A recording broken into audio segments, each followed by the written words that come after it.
Welcome to the International Football Coast to Coast podcast brought to you by thelines.com. Coming to you from the west coast of the United States of America. Josh Lander needing to clarify that because I am joined by my friend Dan Tracy across the pond in England. Dan, how are you today, sir? I'm very well, thank you, and I'm ready to chat even more World Cup betting odds. Yes, sir. Plenty to talk about here. We are going to get into Group C, which is a very, very fun group to talk about. We also have a Group B highlight and preview up for you as well already. Dan has plenty of great content written there on thelines.com, which is what this podcast is brought to you by. Want to make sure you continue to get all of his group by group breakdowns. I believe Group D is coming out soon, as we already have Groups A through C up on the site. Some great work from Dan, which also has our great odds finder tool there embedded into all of his articles so that you can see exactly which U.S.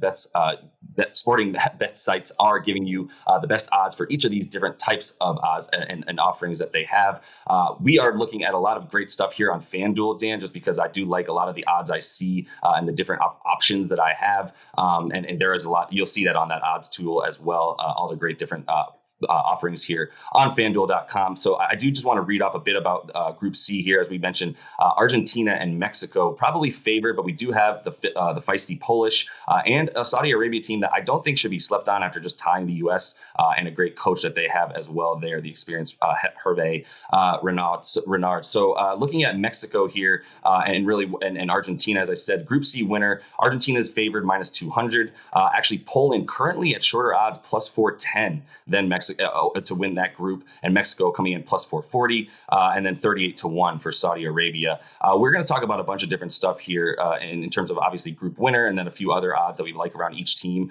So let's start with Argentina, minus 200. Is it worth it to sprinkle enough to get some return there? Do you see the Polish or this Mexican team able to really vie for that top spot in the group? Well, we mentioned Group B and how it could be a three-way fight. I feel Group C is probably going to be a lot more cut and dry. And with that, I feel Argentina will have enough quality to not really even get out of second or third gear. You know, Mexico might give them a bit of a push, and Poland can never be overlooked on their day, but it's not going to be points taken here, there and everywhere. I feel Argentina are going to be a cut above the rest. Interesting. Yeah. And so you're not worried about the age of this team at all. If anything, that just brings the experience that they need. I mean, are there any young guns on this team that we should be looking out for? Is this pretty much going to be Lionel Messi's last act and a heroic one at that? Well, this is it, isn't it? This is the neat subplot of Argentina's bid to win the World Cup, because Messi has hoovered up every possible trophy he could win, bar this one. After winning the Copa America last summer, he's got that taste for international silverware as well. Yes, you're right, Argentina don't have the youngest squads, but I think that experience probably serves them well. They've got the likes of Angel Di Maria, Messi as well. I mean, Lautaro Martinez is probably one of the younger crop, and he's, I guess, Messi's bodyguard on the pitch when they play together. Right. But yeah, I think you know what you're going to get with Argentina. They are just solid, dependable. They've got the element of flair. They're nasty at times. They've just got the perfect balance, really. And you kind of wonder why they haven't won a World Cup in so long. So you kind of feel that 2022 could be their year. Yeah, and like you said, they there's a lot of parity or similarity rather in this group and Group B, as you have a pretty clear favorite in Group B, England actually minus 260 with shorter odds than Mexico there, Argentina at minus 200 to win Group C. But then you have two teams in the sort of second and third spot vying for that second qualifying spot out of the group in Mexico and Poland. This might be more fun. Let me be a little bit more direct. This is going to be more fun than that U.S. Welsh match that we'll watch as well on November 21st. This Mexico-Poland match to me is going to be extremely exciting, especially because Mexico doesn't give on defense. They have some pretty good young attacking players as well, but really we know it's really going to be the strength of Mexico's defense versus the attack of Mr. Lewandowski and the Polish. So really, what are you looking for in that game, and which of these teams do you prefer in terms of those odds? Plus 410, as I mentioned, for Poland to win, plus 440 for Mexico to win, but more importantly, minus 130 for Mexico to qualify, minus 140 for Poland to qualify. What do I do with any of that? Well, I mean, this is a really tough one. If we thought United States versus Wales were tough to call, this is going to be even tougher. To simplify it, if you keep Robert Lewandowski quiet, you've got a really, really good chance of advancing to the round of 16. Mexico that's all they ever do. They get out of the group stage, they get to the round 16, and then they go home. So if they do that again, that's relative success, but you get the feeling that they probably want to get a bit further. You know, they like getting to the World Cup, but they don't really like going home too early. As you say, Mexico are rugged in defence. They don't give very little away. Goals, Raul Jimenez and Hervin Lozano. I know Jimenez hasn't quite been the same since that awful head injury he had while playing for Wolves a couple of years ago, but he's still very handy on the international stage when needed for Mexico. So you're going to have key battles. As I say, Lewandowski versus Mexico's defence is going to be one of them. If Jimenez can find the kind of form he had at Wolves when he first arrived there and keep Mexico going, then obviously that's going to be another neat subplot. Again, it could be a case of the draw, really. If I was to put my neck on the line, I feel Lewandowski's still in his goal-scoring prime. Just as he's left Bayern Munich and gone to Barcelona, he hasn't shown any signs of slowing down at the moment. And I feel that with the World Cup in the middle of the season, he's not looking leggy at all. I think he's going to be primed and ready to tear Mexico apart. Very interesting. So that brings me to a similar question I asked you about Group B, that Mexico-Poland matchup. I don't see too many ties. I don't see the tie as the prominent outcome in this one. Not similar to that Welsh-US game, which I think is there'll be a little bit more a lack of creativity that I think will be in this Mexico-Poland match with a ton of creativity. I mean, if Poland, really my prediction for this one, if I'm putting, which I'm going to be putting some money on this, I'm looking at Mexico to actually pull out this game. I like the matchup for them more. That's really what I'm banking on more than anything. Looking at, like I said, the difference really in the age of these two teams, and what I love in the young stars of like Guillermo Ochoa and Hector Moreno and all these guys in Mexico, Hector Herrera and that defense is I like their ability to counter is really what I'm trying to say. Is I don't think that they need more than a couple of guys on a counter attack to really put one in the net against a really pretty weak Polish defense that I think they're going to need to win this game somewhere around the likes of 2-0 or 3-1 if they're going to feel good about it. I think even at 3-2, if Mexico starts pressing them, I just don't want to put my money on Poland and find myself in a situation where it's the 75th minute and Mexico is pressing now and they have the ball in the other third, as opposed to watching Lewandowski and team try to punch it down their throat. What do you make of that matchup, and how much do you disagree with me on it? Well, by backing Poland, I'm going to have to disagree by some level, but you do make a very strong case. I'll give you that. So maybe that's me just seeing more of Polish football on this side of the Atlantic, and you see Mexican football more often over there. So we're kind of coming with our own continental bias, perhaps. That might be a reason.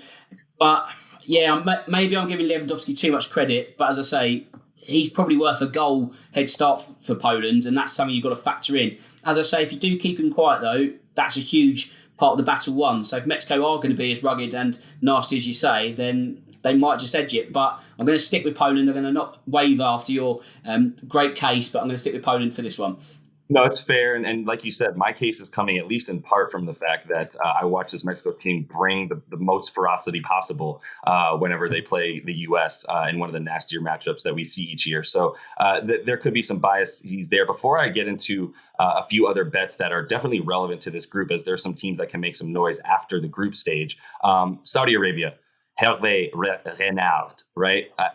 That's what we're talking about here. He just proved his mettle, to be honest, against the U.S. Look, the script is out, how you beat the U.S. And he obviously read the idiot's guide to beating the U.S. soccer team, which is not that hard. You really just press their defenders who have no tactical skills, and then you clog up the middle because they have no way to get it out there. And you're not really worried about them playing on the wing, as Pulisic, even when he has the ball at midfield, running up the left side, isn't really scary because he's still, roughly 60 yards away from the goal. I'm digressing from Saudi Arabia, who, like I said, did a great job of taking advantage of that.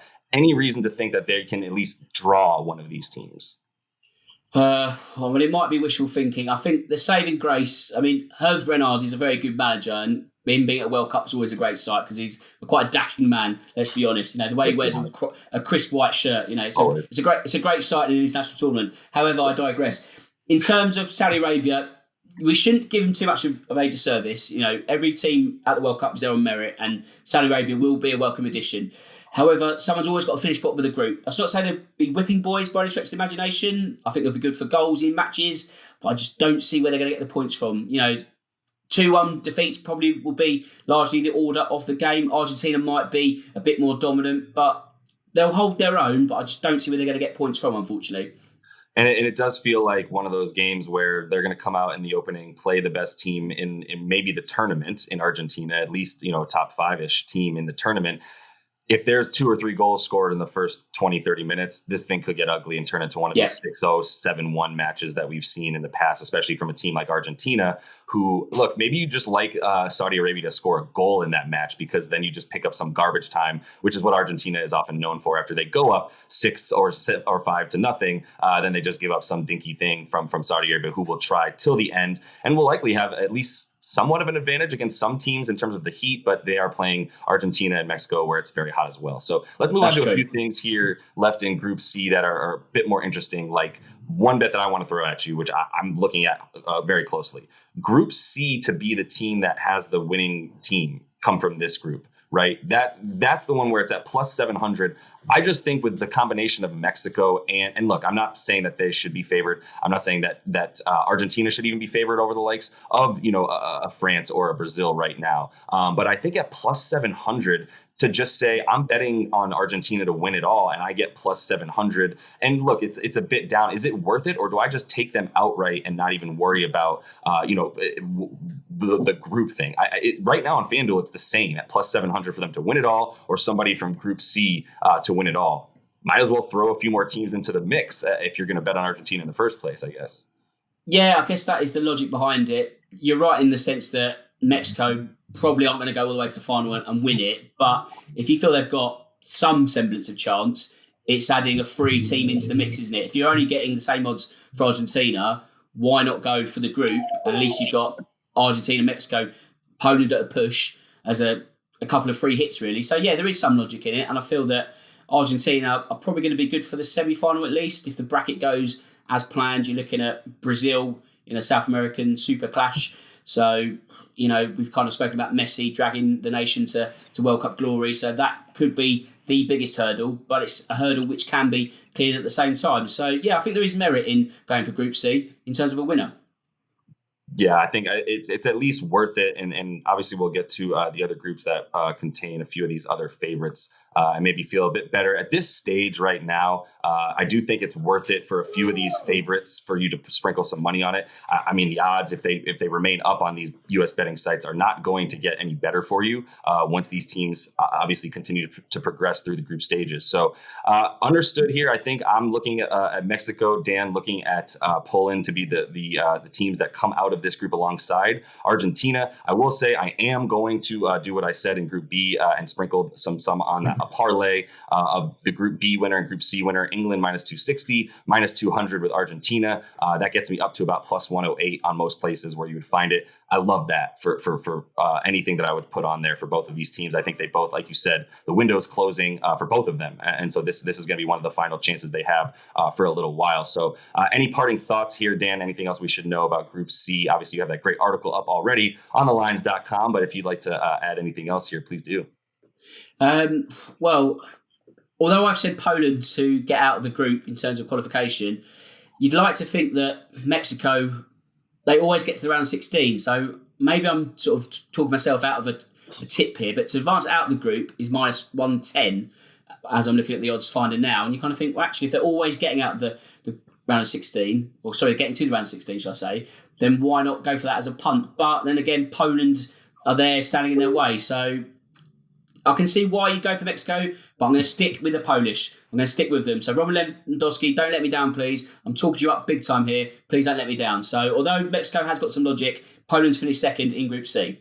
Stick to your guns, and I will say the only reason we're not mentioning other players on this Polish team, although there are at least a handful of really solid world-class players, neither of us can pronounce their names. Too many Y's and Z's and C's. Apologies to the Polish team.